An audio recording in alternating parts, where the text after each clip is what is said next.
नारायण नारायण हरे हरे, श्रीमन्नारायण नारायण नारायण, भजमन नारायण नारायण नारायण, श्रीमन्नारायण नारायण नारायण, श्रीमन्नारायण नारायण नारायण, श्रीमन्नारायण नारायण नारायण। ओम नमो भगवते वासुदेवाय, ओम नमो भगवते वासुदेवाय, ओम नमो भगवते वासुदेवाय, ओम नमो भगवते वासुदेवाय, ओम नमो भगवते वासुदेवाय, ओम नमो भगवते वासुदेवाय, ओम नमो भगवते वासुदेवाय, ओम नमो भगवते वासुदेवाय। कथा प्रारंभ होता है, सुनो वीर हनुमान, आसन आन विराजियो, पवन पुत्र बलवान, श्यावर रामचंद्र पद जय शरणम। शंकर हरि ओम जय जय सिया राम, मंगल भवन मंगल हारी, द्रवौ दशरथ अजिर बिहारे, दीन दयाल बिरद संभारी, हरहु नाथ मम संकट भारे। जय सिया राम जय जय सिया राम, जय सिया राम जय जय हनुमान, बांके बिहारी लाल के जय, कृष्ण कन्हैया लाल के जय, नंद के गोपाल की जय, यशोदा के लाल की जय हो। भगवान श्री कृष्ण कहते हैं, उद्धव जी, जिसने उपनिषद आदि शास्त्रों के श्रवण मनन और निधि ध्यासन के द्वारा आत्म साक्षात कर लिया है, जो श्रोत्रिय और ब्रह्मनिष्ठ कुंडलीधारी जी, राधे राधे, जो श्रोत्रिय एवं ब्रह्मनिष्ठ हैं, जिनका निश्चय केवल युक्ति और अनुमानों पर ही निर्भर नहीं करता, दूर से शब्दों में जो केवल प्रोक्ष ज्ञानी नहीं है, वह यह जानकर कि संपूर्ण द्वैत प्रपंच है और इसकी निवृत्ति का साधन वृत्ति ज्ञान माया मात्र है, उन्हें मुझ में लीन कर दे। ये द्वैतवाद, भगवान अलग और मैं अलग हूं, यह है द्वैतवाद। अद्वैतवाद क्या है? वो जो वो है वो मैं हूं, सो अहम, वो अद्वैतवाद है। तो जो केवल प्रोक्ष ज्ञानी नहीं है, यानी सीधे ज्ञानी है, वो इस द्वैतवाद को प्रपंच समझ करके, पाखंड समझ करके, सचित मनोपति जी राधे राधे,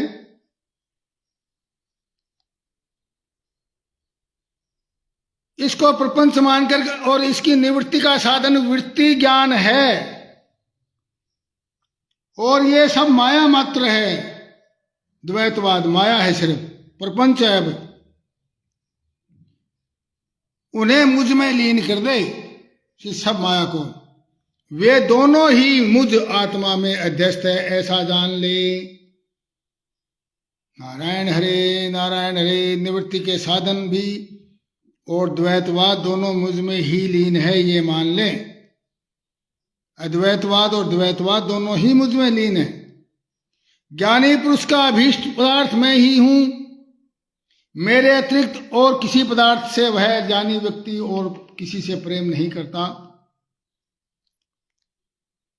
इसलिए ज्ञानी पुरुष मुझे सबसे प्रिय है। उद्धव जी, ज्ञानी पुरुष अपने ज्ञान के द्वारा निरंतर मुझे अपने अंतःकरण में धारण करता है। ज्ञानी कौन है ये बताया, जो निरंतर अपने ज्ञान के द्वारा निरंतर मुझे अपने अंतःकरण में धारण कर लेता है, भगवान कहते हैं, वही ज्ञानी है वास्तव में।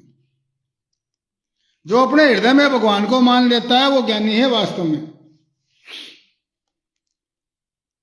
इसलिए प्यारे उद्धव, तुम ज्ञान के शीत अपने आत्मस्वरूप ज्ञान को जान लो, और फिर ज्ञान विज्ञान से संपन्न होकर सोनू कौशिक घोगड़िया जी राधे राधे,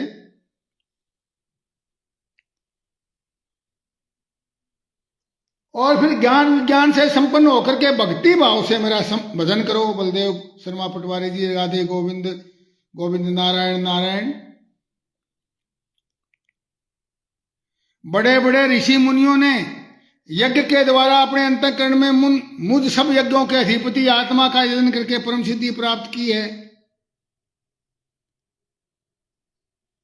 उद्धव आध्यात्मिक, आदि दैविक और आदि भौतिक, दैविक दैविक और भौतिक, इन तीनों विकारों की समष्टि, इनमें तीनों में जो विकार आता है तब शरीर बनता है।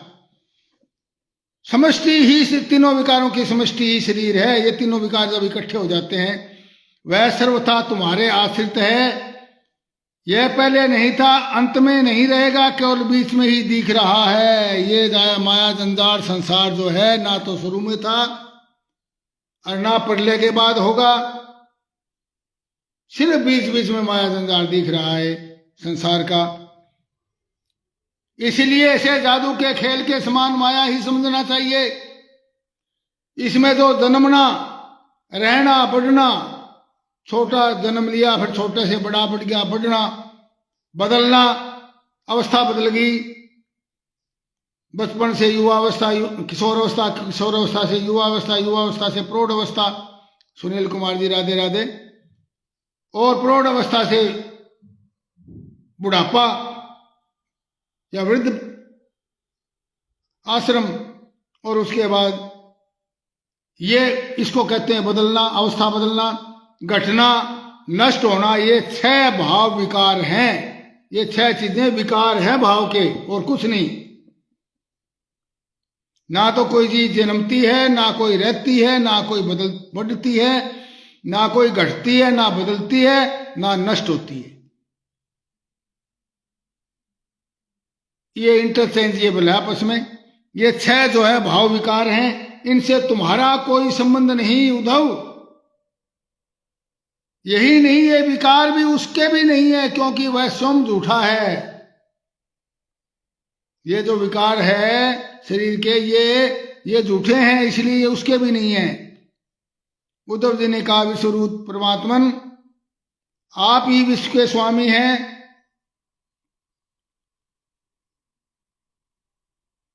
उसी प्रकार आप जिस तरह ज्ञान और विशुद्ध ज्ञान मेरा सुदृढ़ हो जाए, मुझे स्पष्ट करके बताइए, और अपने भक्ति योग का वर्णन कीजिए, जिसमें ब्रह्मा आदि महापुरुष भी ढूंढा करते हैं। भक्ति योग क्या, उसको बताइए। अब तो समझा तो भक्ति योग ही रहे हैं जब शुरू की, परंतु आम लोगों को समझ में आ जाए, इसलिए उद्धव जी पूछ रहे हैं कि इस उपदेश के द्वारा जब प्रभु अपने भगवान पूरा उसको विस्तार से बताएंगे तो समझ में आ जाए आम आदमी। मेरे स्वामी जो पुरुष इस संसार के विकट मार्ग में तीनों तापों के थपेड़े खा रहे हैं, तीनों तापों के, दैहिक, भौतिक, दैविक, और भीतर बाहर जल भून रहे हैं, अंदर ही अंदर सड़ रहे हैं, भून रहे हैं, जल रहे हैं, भीतर से भी बाहर से भी। उनके लिए आपके अमृत वर्षी युगल चरण, यानी दोनों दो चरण, युगल चरण अरविंदों की छत्र छाया के अतिरिक्त और कोई आश्रय दिखाई नहीं देता।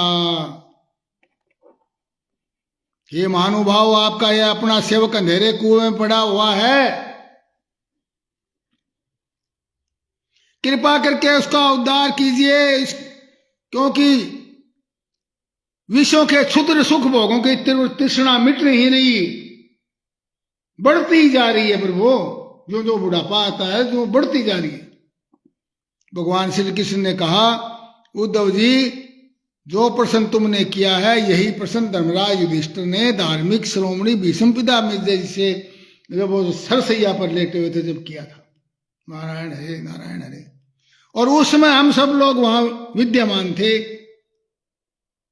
जब भारतीय महायुद्ध, महाभारत जिसको बोलते हैं, जब भारतीय महायुद्ध समाप्त हो चुका था, धर्मराज युधिष्ठिर अपने स्वजन संबंधियों के संहार से विकल हो रहे थे, तब भीष्म पिता जी जो सरसैया पर लेटे हुए थे, वहां पर जाकर के उन्होंने ये संबंध में प्रश्न किया था। भीष्म पितामह के मुख से कहे उसी मोक्ष धर्म को मैं तुम्हें सुनाऊंगा उदय जी।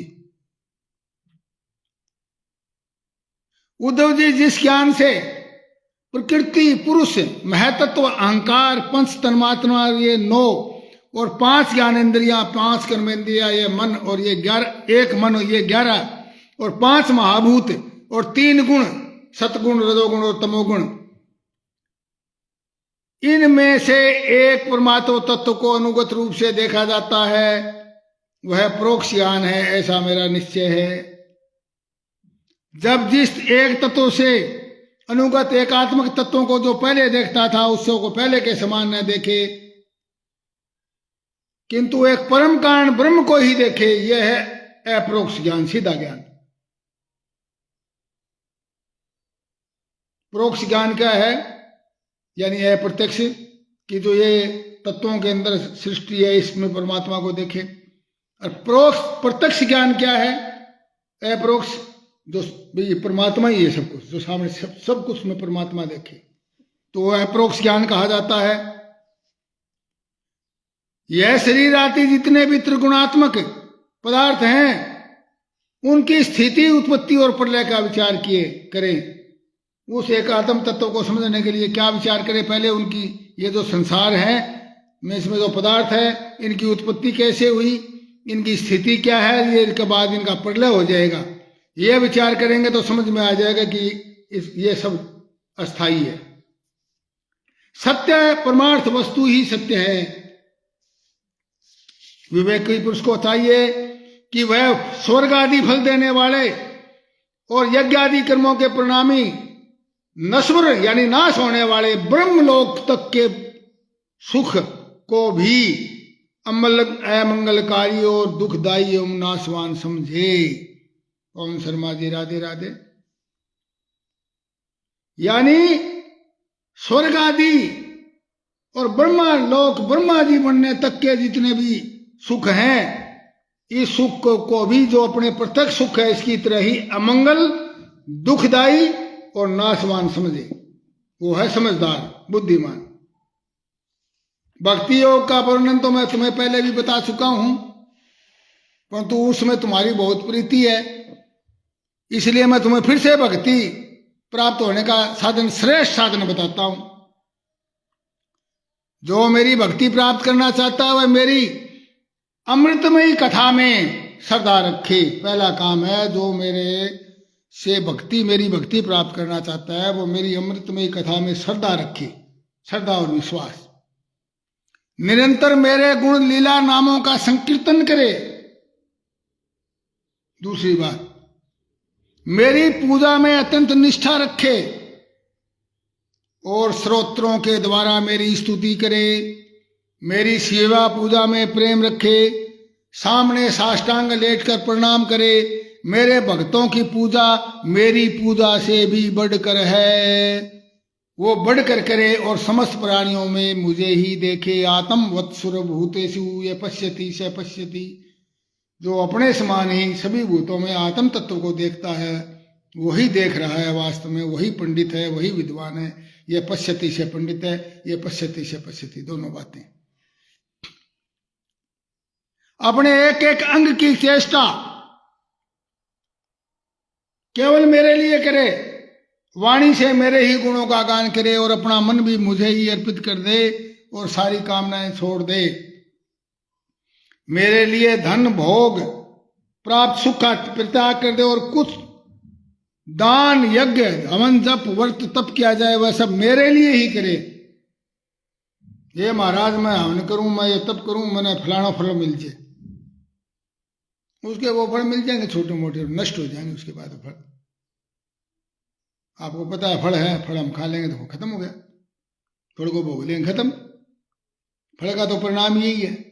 फल का मतलब परिणाम भी, फल का एक दूसरा शब्दार्थ परिणाम भी है। परीक्षा फल, परीक्षा परिणाम, इसका फल ये हुआ, इसका परिणाम ये हुआ, वो तो समाप्त होना है।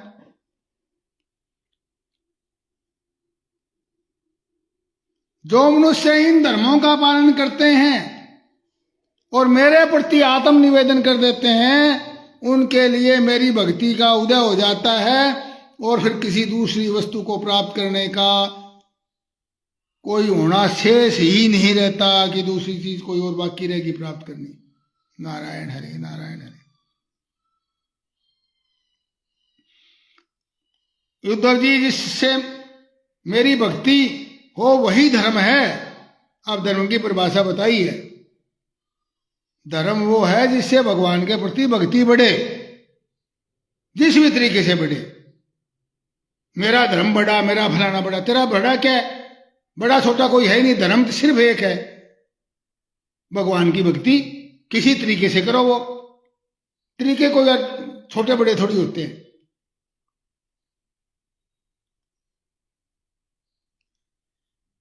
आत्मा का एकता का साक्षात्कार हो वही, और जिससे ब्रह्म और आत्मा की एकता का साक्षात्कार हो वही ब्रह्म है, वही आत्मा है। ये जिसका साक्षात्कार हो वही धर्म है, वही ज्ञान है। विषयों से निर्लय प्रेरणा ही वैराग्य है, और अणिमादि सिद्धि ही ऐश्वर्य है। उद्धव जी ने कहा, ऋषपुसूदन, यम और नियम कितने प्रकार के हैं? सम क्या है, दम क्या है, तितिक्षा धैर्य क्या है, दान तपस्या शूरता सत्यरित का महत्व समझाइए। त्याग क्या है, अभीष्ट धन कौन सा है, यज्ञ किसे कहते हैं, दक्षिणा क्या है, स्वर्ग क्या है, नरक क्या है। भगवान ने कहा, श्री उद्धव जी, यम 12 है, 12 यम है। अहिंसा, सत्य, अस्तेय यानी चोरी न करना, असंगता, लज्जा, असंचय यानी आवश्यकता से अधिक संचय न करना, इकट्ठा न करना, आस्तिकता, ब्रह्मचर्य, मौन, स्थिरता, क्षमा और अभय। ये 12 यम है, 12 ही नियम है। सोच, जप, तप। सोच का मतलब बाहरी पवित्रता और भीतर की पवित्रता को सोच बोलते हैं। जप, तप, हवन, श्रद्धा, अतिथि सेवा, मेरी पूजा, तीर्थ यात्रा, परोपकार की चेष्टा, संतोष और गुरु सेवा। ये 12 नियम है। ये सकाम और निष्काम दोनों प्रकार के साधकों के लिए उपयोगी है। जो कामना से करता उसके लिए भी, निष्काम करता उसके लिए भी, दोनों के लिए उपयोगी है। उद्धव जी, जो पुरुष इनका पालन करते हैं वे यम और नियम के उनके इच्छा अनुसार उन्हें भोग और मोक्ष दोनों प्रदान करते हैं। मोक्ष के लिए क्या है तो मोक्ष, और भोग के लिए क्या तो भोग। बुद्धि का मुझ में लग जाना ही सम है। इंद्रियों के संयम का नाम दम है। दमन, इंद्रियों का दमन करना, उनको कंट्रोल करना यानी संयम करना। और न्याय से प्राप्त दुख सहने का, जब देखिए ये सूत्र है, जब हम न्याय प्राप्त करेंगे तो हमें दुख से प्राप्त होगा वो। और न्याय से प्राप्त दुख के सहने का नाम ही तितिक्षा है। जीवा और जननेंद्रियों पर विजय प्राप्त करना धैर्य है। धैर्य का पता कहां लगेगा आपका? वाणी से पता लगेगा। जीवा, ये आपका धैर्य है कि नहीं। जिसका धैर्य 9 मिनट में सुनाएगा, किसी की उधार नहीं रखेगा, और 4 गुणी सुनाएगा जितने सुनाए। तो धैर्य का पता जीवा से पता लगेगा। यदि जीवा कंट्रोल होगी तो धैर्य है। इसी तरह जननेंद्रिय का कंट्रोल जो है, उस पर यदि आपने विजय प्राप्त कर ली तो वो धैर्य है। किसी से द्रोह न करना, उस सबको अभय देना दान है। किसी से भी द्रोह न करना, और किसी को दूसरे को भय न देना, अभय कर देना, ये दान है। इससे बड़ा कोई दान नहीं। कामनाओं का त्याग करना ही तप है। इच्छाओं, वासनाओं, कामनाओं को त्याग देना ये तप है सबसे बड़ा। ये बहुत मुश्किल है, आसान नहीं है ये तप। अग्नि के सामने बैठ के तपना तो आसान है, परंतु ये तप बड़ा मुश्किल है। असली तप यही है। अग्नि के सामने तपना कोई तप नहीं है। अपनी वासनाओं पर विजय प्राप्त करना ही शूरवीरता है।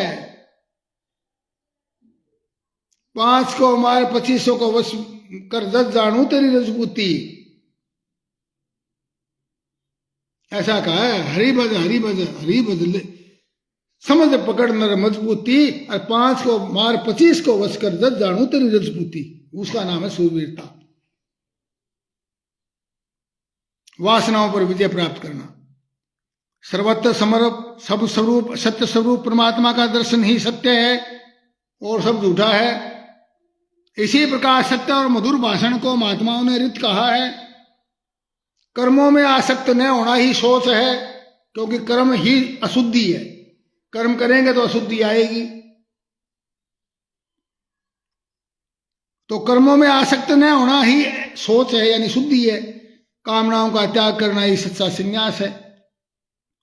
धर्म ही मनुष्यों का अभीष्ट धन है। सही धन है मनुष्य का धर्म।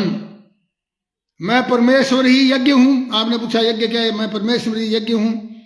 ज्ञान का उपदेश देना ही मेरी दक्षिणा है। यज्ञ की दक्षिणा ज्ञान का उपदेश देना। प्राणायाम ही श्रेष्ठ बल है। मेरा ऐश्वर्य ही भग है। भगवान यानी ऐश्वर्यवान। मेरा ऐश्वर्य ही भग है। मेरी श्रेष्ठ भक्ति ही उत्तम लाभ है। और सच्ची विद्या वही है जिससे ब्रह्म और आत्मा का भेद मिट जाता है। उसे सच्ची विद्या कहते हैं, उसे सच्चा ज्ञान कहते हैं, उसे सच्चा विवेक कहते हैं। पाप करने से घृणा होने का नाम ही लज्जा है। लज्जा का मतलब पाप होने से घृणा करना, उसका नाम है लज्जा। वास्तव में लज्जा का नाटक करना लज्जा नहीं है। निरपेक्षता आदि गुण ही शरीर का सच्चा सौंदर्य है। शरीर का सच्चा सौंदर्य पाउडर, लिपस्टिक और क्रीम लगाना और उसको नहा धोगे साबुन लगा करके इत्र गुलाल लगाना, ये सौंदर्य नहीं है। वास्तविक निरपेक्षता ही, इन चीजों में न बंधना ही वास्तव में सच्चा सौंदर्य है। नहीं मोहताज जेवर का जिसे खूबी खुदा ने दी, यानी खूबी जो है आदमी के जो गुण है वही सौंदर्य है। श्री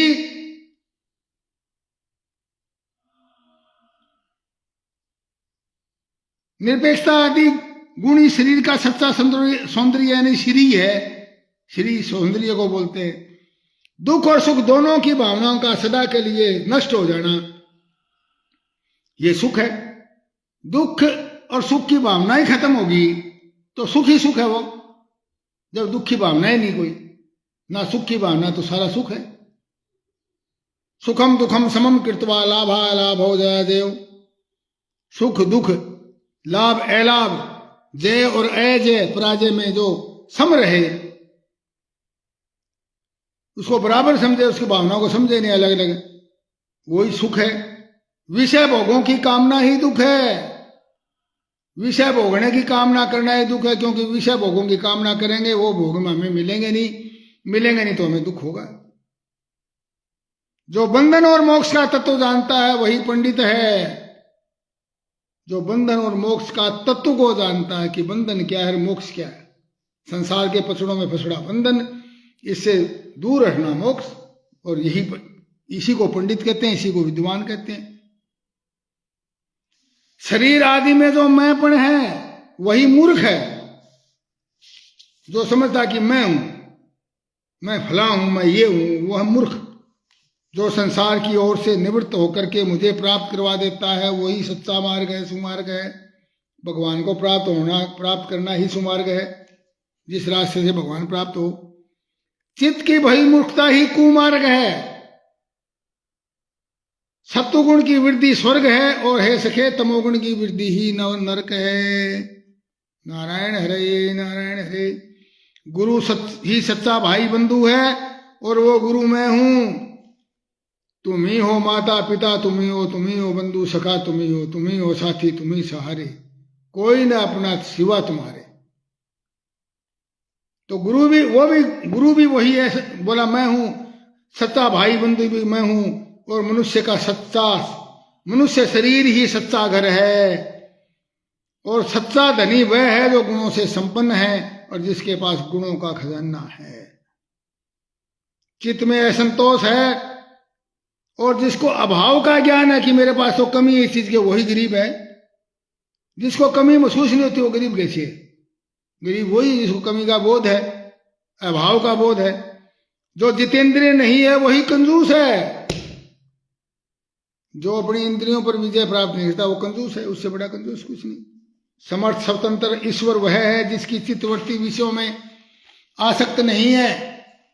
इसके विपरीत जो विषयों में आसक्त है वो सर्वथा असमर्थ है। प्यारे उद्धव जी, तुमने जितने प्रश्न पूछे थे उन सब का उत्तर मैंने दे दिया है। इनको समझ लेना मोक्ष मार्ग के लिए सहायक है। मैं तुम्हें गुण और दोषों का लक्षण अलग अलग कहाँ तक बताऊं, सारांश यही समझ लो कि गुणों और दोषों पर दृष्टि जाना ही सबसे बड़ा दोष है। क्या गुण और क्या दोष है, इस पर दृष्टि जाना ही सबसे बड़ा दोष है। गुण और दोष की स्थिति नहीं रहती, उसी का नाम गुण है। और गुण दोषों पर दृष्टि न जाकर अपने शांत निसंकल्प स्वरूप में स्थिर रहे। मनोहर लाल शर्मा हमारे बड़े भाई साहब जी, राधे राधे। गुण और दोषों पर दृष्टि जाना ही सबसे बड़ा दोष है। और गुण दोषों की दृष्टि न जाकर गुण दोषों पर अपने शांत निसंकल्प स्वरूप में स्थित रहिए, यही सबसे बड़ा गुण है। कथा समाप्त होत है, सुनो वीर हनुमान। कथा हमारी वैकुंठ में, आप करो विश्राम। सियावर रामचंद्र पद जय, शरणम शंकर हरिओम जय जय सिया राम। मंगल भवन मंगल हारी, द्रवो स्वदशरथ अजिर बिहारी। दीन दयाल बिरद संभारी, हरहु नाथ मम संकट भारी। जय सिया राम जय जय सिया राम, जय सिया राम जय जय हनुमान। बांके बिहारी लाल की जय, कृष्ण कन्हैया लाल की जय, नंद के गोपाल की जय। अमन सोनी जांगलवाजी, राधे राधे। नारायण हरे नारायण हरे नारायण।